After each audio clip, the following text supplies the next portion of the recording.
নমস্কাৰ ৰাজ্যৰ লাখ লাখ আত্মসহায়ক গোটৰ সদস্যসকলৰ বাবে অত্যন্ত এটা গুৰুত্বপূৰ্ণ বিষয় আপডেট দিব বিচাৰিছো অৰ্থাৎ আত্মসহায়ক গোটৰ সদস্যসকলে মুখ্যমন্ত্ৰী মহিলা উদ্যমিতা অভিযানৰ এই ফৰ্মখন আপোনালোকে লাভ কৰিছে কিন্তু এই ফৰ্মখন ফিল আপ কৰাৰ সময়ত কেইটামান সাৱধানতা অৱলম্বন কৰিব লাগিব কিয়নো বহুতো জানা মানুহে বা যিসকল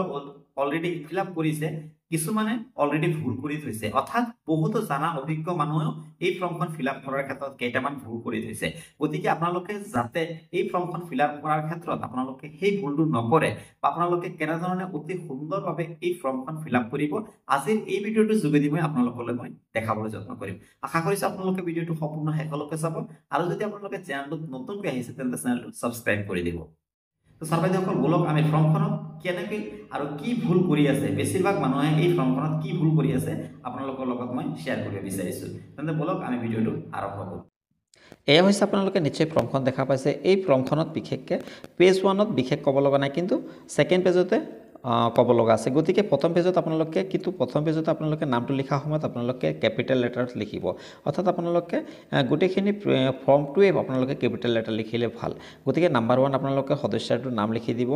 সেলফ হেল্প গ্ৰুপৰ নামটো লিখিব অৰ্থাৎ এছএইচজিৰ নামটো লিখিব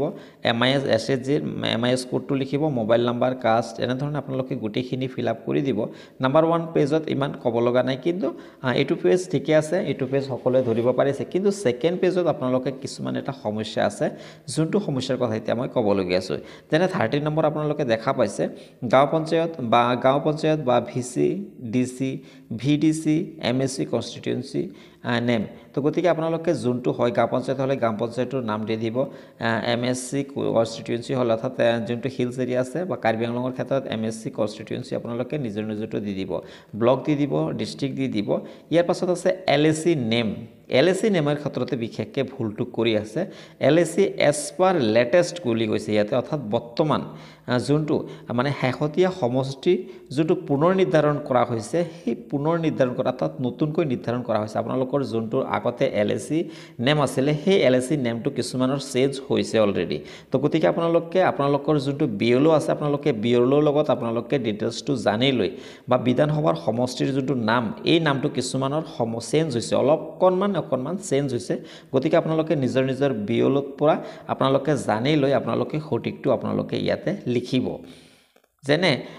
ইয়াৰ পাছত যোনটো আছে ইপিক নাম্বাৰটো আপোনালোকে ভোটাৰ আইডিৰ নাম্বাৰটো দি দিব পুলিং ষ্টেচনৰ নেমো আপোনালোকৰ কিছুমানৰ চেঞ্জ হৈছে অৰ্থাৎ ভোট গ্ৰহণ কেন্দ্ৰৰ নামটোও কিছুমানৰ চেঞ্জ হৈছে তাৰপিছত ভোট গ্ৰহণ কেন্দ্ৰ নাম্বাৰ বা পুলিং ষ্টেচন নাম্বাৰ যোনটো এই পুলিং ষ্টেচন নাম্বাৰটোও কিছুমানৰ চেঞ্জ হৈছে অলৰেডি তো গতিকে আপোনালোকে বিএলওৰ লগত আপোনালোকে কনসাল্ট কৰিব আপোনালোকে বিএলওৰ লগত আলোচনা কৰিহে এই নাম্বাৰখিনি আপোনালোকে ভৰাব বা এলএসি নাম সমূহ ভৰাব তো গতিকে আপোনালোকে যদি জানা নাই তেতিয়াহ'লে আপোনালোকে বিএলওৰ লগত যোগাযোগ কৰি আপোনালোকে লিখিব ইয়াৰ পাছত আহিল 3 নম্বৰ পেজত চাওক আপোনালোকে সংকল্প পত্ৰ 1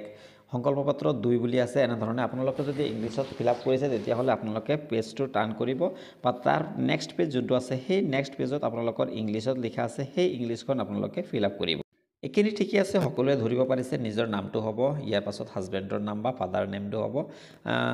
তাৰপিছত বয়সটো হৈ যাব তাৰপিছত সেলফ হেল্প গ্ৰুপৰ নামটো হৈ যাব এমআইএছ কোড নাম্বাৰটো হৈ যাব ইয়াৰ পাছত সিগনেচাৰ অফ দা এপ্লিকেণ্টৰ সিগনেচাৰটো হ'ব ইয়াত একো নাই সংকল্প পত্ৰ 1 and 2 দুটাও সেম আছে আপোনালোকে এনেধৰণে লিখিব আৰু এপ্লিকেণ্টৰ কিন্তু সিগনেচাৰটো ল'বলৈ নাপাহৰিব তো গতিকে আপোনালোকে ইয়াৰ পাছত থাকিব আপোনালোকৰ যোনটো ফটো বা অমৃত বৃক্ষ আন্দোলনৰ কাৰণে আপোনালোকে যি ফটো উঠাইছিল জিঅ' টেগৰ সেই ফটোটো আপোনালোকে দুটা পেষ্ট কৰিব লাগিব ইয়ে যে আপোনালোকে নিশ্চয় দেখা পাইছে স্ক্ৰিনত যে আপোনালোকে অনুদানৰ টকাখিনি লৈ কি অৰ্থনৈতিক